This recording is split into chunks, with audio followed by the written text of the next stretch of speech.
After recently moving out of that house and with no incidents in the month since moving, I feel like I'm ready to share my story.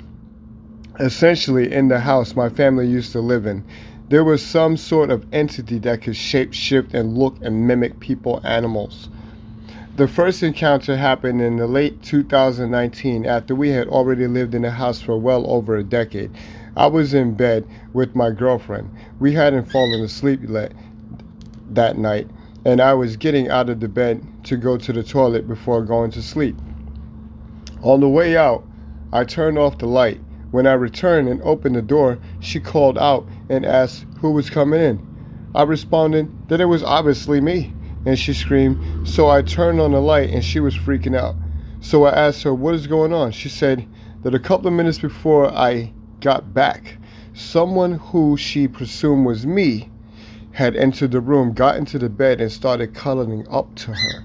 When I actually came back and she realized that she wasn't laying next to me, she moved as far away as possible, but when I turned on the light, no one was in the room besides us. She said it felt like it was just like me cuddling up to her. We ended up staying at her place that night, and she refused to come over back again.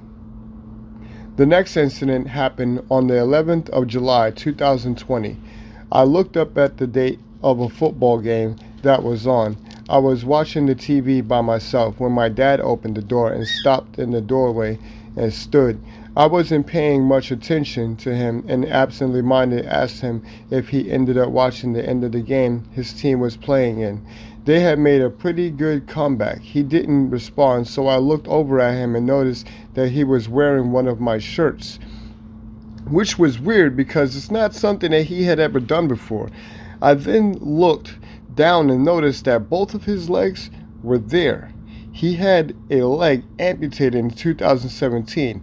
Normally, he'd have on a fake leg, one that is basically just a metal pole with a foot at the end of it. No one could mistake that for an actual leg. I must have had a serious look of shock on my face because right after looking at his legs and noticing what was wrong, he backed away and slammed the door. I ran down to the back shed where my dad was earlier and found him there. I asked him if he was just in the house and he said he hadn't left the shed in hours. I didn't want to tell him what happened, so I just said I thought I heard him calling. I found the shirt that was wearing on my floor along with a bunch of older dirty clothes. The next case involves the mimic pretending to be dad. Dad is a diabetic and will occasionally have a hypo, where he becomes non-responsive, and it can be sort of like talking like to a child who will hardly respond and doesn't know where they are or what's going on. Mom found him sitting on the couch and he wouldn't respond to her when she talked or nudged him, so she worried that he was having a hypo. She went out to the kitchen to get insulin, but when she returned, he wasn't on the couch.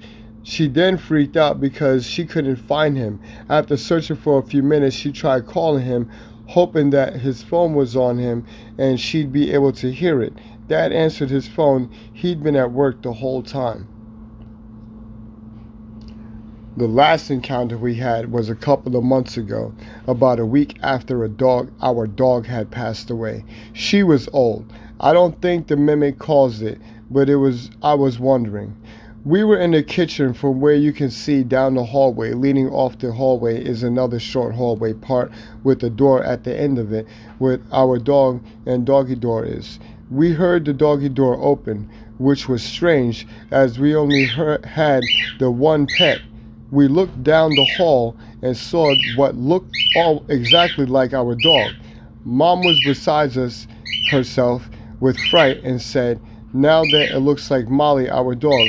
I was scared too, but aggressively said to it, "We know you're not ours. She's dead. Fuck off." Then it made a horrifying noise. It sounded like a cat who had its tail stomped and bolted out of sight, right in through the doggy door. Mom and Dad decided that they wanted to move, so luckily we were able to move out of that house a month ago. I haven't seen anything out of the ordinary since that last incident, so I'm hoping it was attached more to the house than us.